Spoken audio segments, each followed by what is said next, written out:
Então, bem, inicialmente eu queria agradecer a presença de todos vocês aqui.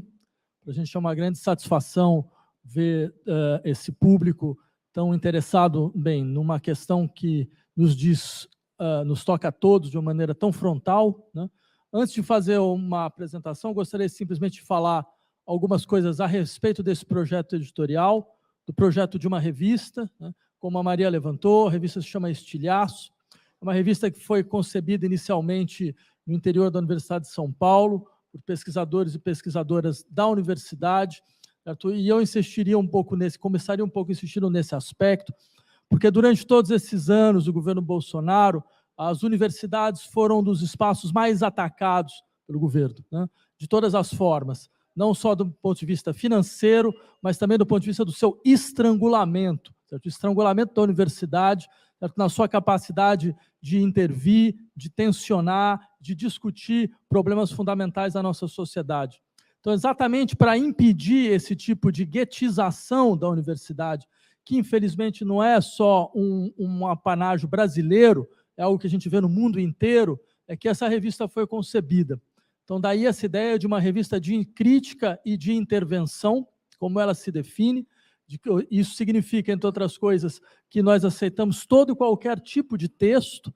Vocês vão encontrar tantos textos que têm mais ou menos o padrão acadêmico, quanto textos que têm uma característica muito mais de textos de intervenção, mas a possibilidade de criar um espaço no qual essa multiplicidade de escritas e de modos, então, de reflexão pudessem estar dispostos, era um elemento para nós muito importante, né?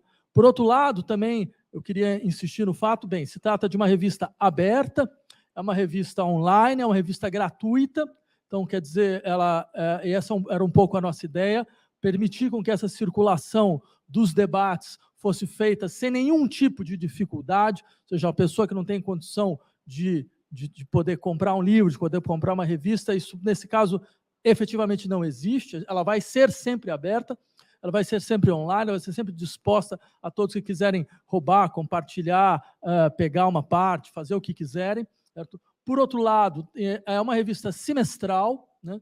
E ela tem como seu objetivo maior fazer circular aquilo que normalmente não se circula no interior do nosso debate de ideias, o nosso debate de modelos de intervenção e de ação. Daí a ideia que nós havíamos tido de começar esse projeto editorial discutindo o fascismo brasileiro, né? Eu queria lembrar a vocês, antes de qualquer coisa, como há um ano e meio atrás, falar sobre o fascismo do Brasil ainda era um motivo de chacota, ainda era um motivo de zombaria.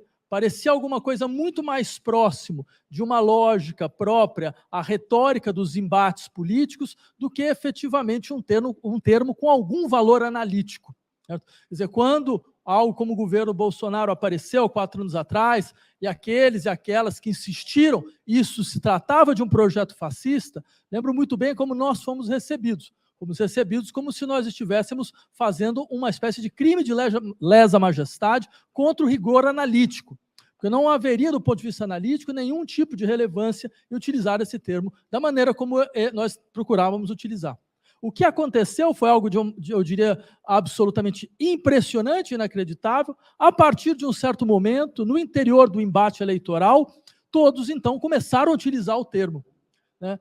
Muito tendo em vista o grau de violência política a qual nós fomos submetidos, certo? Mas também percebendo, eu diria, do ponto de vista quase de um certo inconsciente social, percebendo que havia alguma coisa a mais dentro desse processo do qual nós estávamos fazendo parte naquele momento, né? E agora também. Então, daí havia havido, já desde um certo tempo, já desde mais ou menos 2 anos atrás, 1 ano e meio atrás, a ideia de criar esse dossiê, o que vem depois do fascismo, né? Porque a nossa ideia inicial era publicar ainda no momento eleitoral, certo? Na expectativa, então, de que houvesse uma derrota eleitoral do senhor Jair Bolsonaro, abrindo, então, o espaço para esse tipo de questão, afinal de contas, o que vem depois. No entanto, nós vimos muito claramente, e aí a dificuldade de nós acertarmos o título desse debate vem um pouco disso, né? Então, o acerto de o que vem com o fascismo era um pouco a maneira de falar, não, mas é cada vez mais explícito, cada vez mais evidente que isto é uma tendência interna da história brasileira e que isto não vai passar tal como nós gostaríamos que isto passasse, né? Então, eu gostaria de fazer minha fala rapidamente, insistindo em 2 pontos. O primeiro deles, veja, há de se perguntar, eu acho, há de se perguntar o tipo de apagamento e de esquecimento que foi necessário, e aí eu diria que é uma autocrítica das classes intelectuais brasileiras, das classes acadêmicas brasileiras, como que nós fomos capazes de ignorar, durante décadas, o fato de que a história brasileira estava assentada, um dos seus eixos fundamentais, importantes, estava assentada em uma história vinculada ao fascismo nacional, né? Como foi possível apagar isso? Porque, veja, nós estamos falando de um país que teve o maior partido fascista fora da Europa. Nos anos 30, a Aliança Integralista Nacional tinha 1.200.000 membros. 1.200.000 membros nos anos 30. Essa história ela não se apaga. Em 1955, quando há a eleição presidencial, o senhor Plínio Salgado, isso nós estamos dizendo depois do suicídio de Vargas, depois do fim da Segunda Guerra Mundial, o senhor Plínio Salgado, o prócer e maior do fascismo nacional, tem 10% mais ou menos 10% dos votos na eleição de 1955 com Juscelino Kubitschek, né? Quando, no interior do golpe de Estado de 64, a ditadura militar, ocorre um golpe dentro do golpe, com o adoecimento do Costa e Silva, com a constituição da junta militar, que vai então inflexionar a ditadura em direção ao seu momento mais sombrio, seu momento mais violento, seu momento mais brutal, 2 dos 3 membros da junta militar eram integralistas. O senhor Augusto Rademacher, o senhor Márcio Meira, eram integralistas. O senhor Augusto Rademacher foi vice-presidente no governo Médici. Então, ou seja, a relação entre a ditadura militar e o integralismo nacional é uma relação orgânica. Se ela volta agora, se nós vemos pessoas, por exemplo, agora, por exemplo, nós tivemos uma tentativa de golpe no dia 7 de setembro de 2021. Né? Todos nós lembramos como houve essa manifestação de massa de apoio ao senhor Bolsonaro, certo? Nós tivemos lockouts, nós tivemos paralisação de estradas, nós tivemos greves de caminhoneiros, certo? No dia seguinte, dia 8 de setembro, o senhor Jair Bolsonaro escreve uma carta, uma declaração à nação, dizendo que, afinal de contas, ele não ia dar um golpe, mas o elemento mais importante da carta não foi comentado, era a sua assinatura.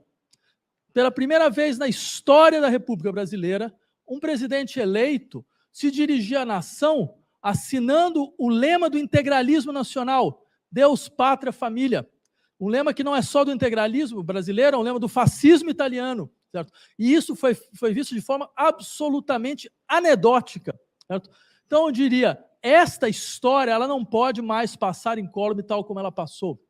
Essa história ela tem enraizamentos profundos. Acho que o Davidson trouxe um texto para a nossa revista muito rico nesse sentido,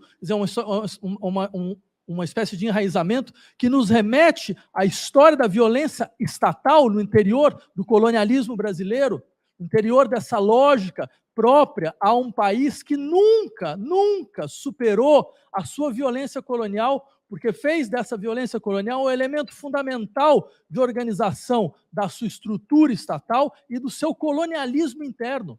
É sempre bom lembrar, estudos mostram, existe uma plétora de estudos que vão insistir na relação orgânica entre fascismo e colonialismo.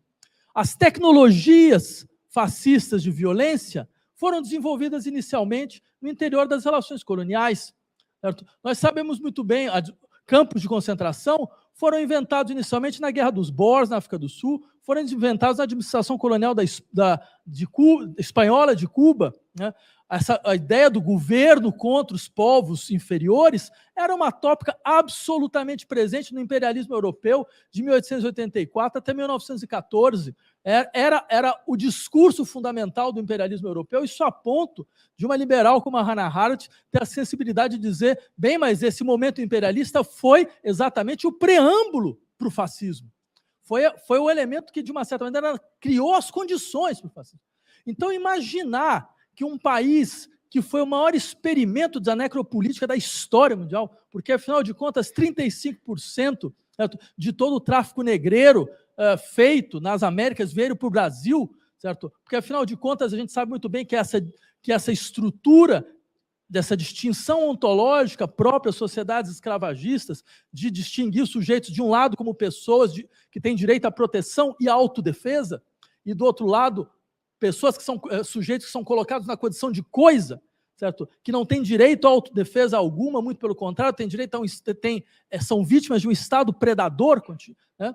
Bem, imaginar que é uma sociedade que se organiza dessa forma, como o Celso Furtado dizia, bem, essa sociedade ela nasce como empreendimento econômico, ela não nasce como uma sociedade, um empreendimento econômico ligado ao latifúndio primário escravagista primário exportador. Imaginar que esse não seria o país no qual uma experiência como essa não desabrocharia e ficaria como elemento contínuo, é uma abstração absoluta, é não conhecer o país do qual nós fazemos parte.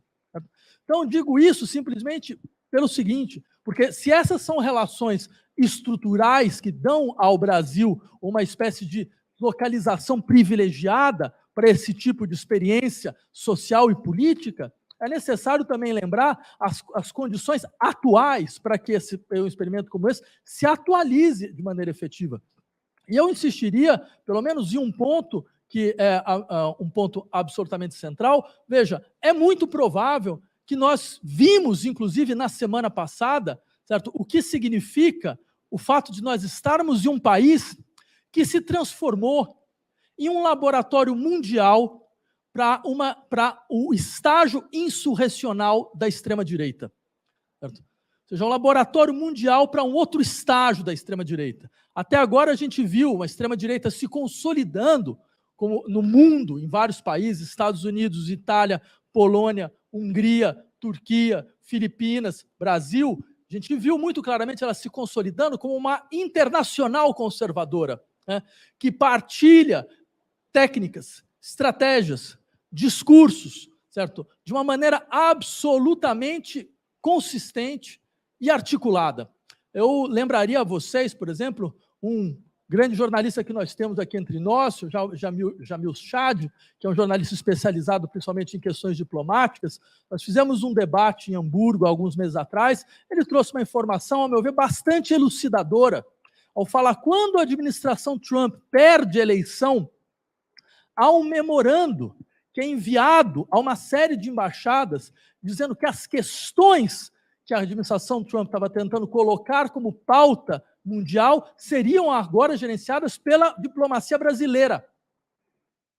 Ou seja, mostrando muito claramente a existência efetiva. Quer dizer, isso não é o nosso lado conspiracionista, né? Cada um tem a conspiração que merece, né? Então, não é o nosso lado conspiracionista. De fato, é uma articulação efetiva e existente entre vários setores da extrema-direita mundial.